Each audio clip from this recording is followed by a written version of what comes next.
Hello, welcome to Golf Lessons with the Old Man. That's me, Bob Benner.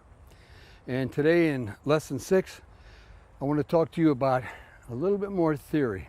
Like I said in the last lesson, I don't like to get into theory very much. I'm a pretty simple guy and I want to keep everything as simple as possible.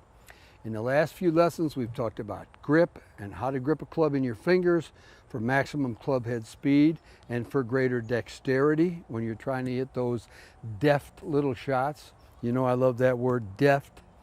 I've also explained how to stand and address a golf ball, distributing your weight comfortably over your feet with your back foot square and your left foot slightly open.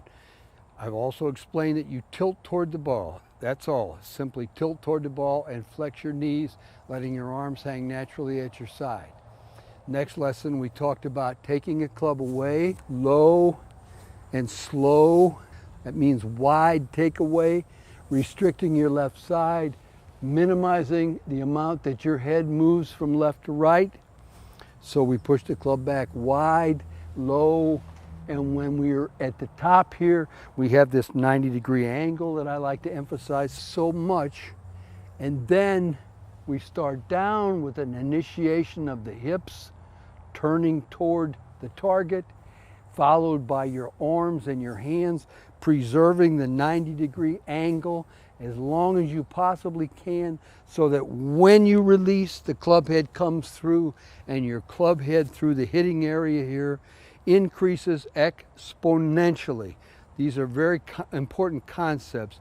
And lastly, once you have struck the ball, you want to keep the club traveling down the line as long as possible, putting that chase move on it, which lengthens out your arc. You remember we talked about an arc, a portion of a circle forms an arc, but in golf, your arc is elliptical. You push the club back very wide, you come down into the ball, you keep the club chasing down the line low as you possibly can, and so the arc is very flat at the bottom and very elliptical. Cannot be circular, all right? We talked at some length about the importance of your arc and how every club in your bag, with the exception of your driver, will hit the ball with an arc that descends through to the bottom and then moves past after the strike. And I want to talk about that in greater detail in the next lesson, descending blow and the importance of striking the ball first and then the turf. But for this last lesson in this particular series, I want to talk about your plane. Every swing has an arc and every swing has a plane. If your plane is constant, you will not have to worry about where the ball goes.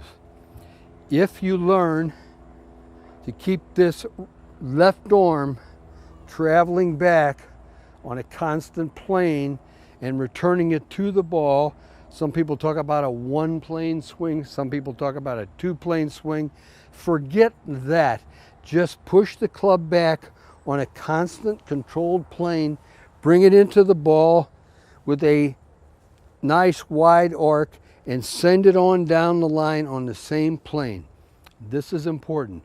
There are two things I believe that will control your plane. One is your right elbow. If your right elbow is in the same place all the time, you're on plane. The other is your left heel.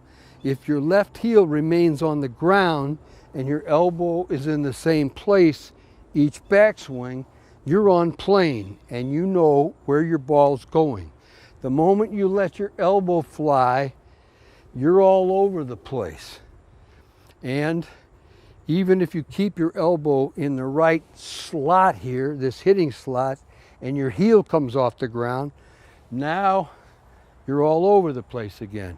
So, simple tip, keep your left heel on the ground, make sure that your right elbow is always in the same spot, and you'll be on a nice, consistent plane, and you'll know where your ball is going when you strike it. I hope this has been helpful, and if it has, I'd appreciate you hit that like button, and if you'll hit the subscribe button, I'll send you the next lesson.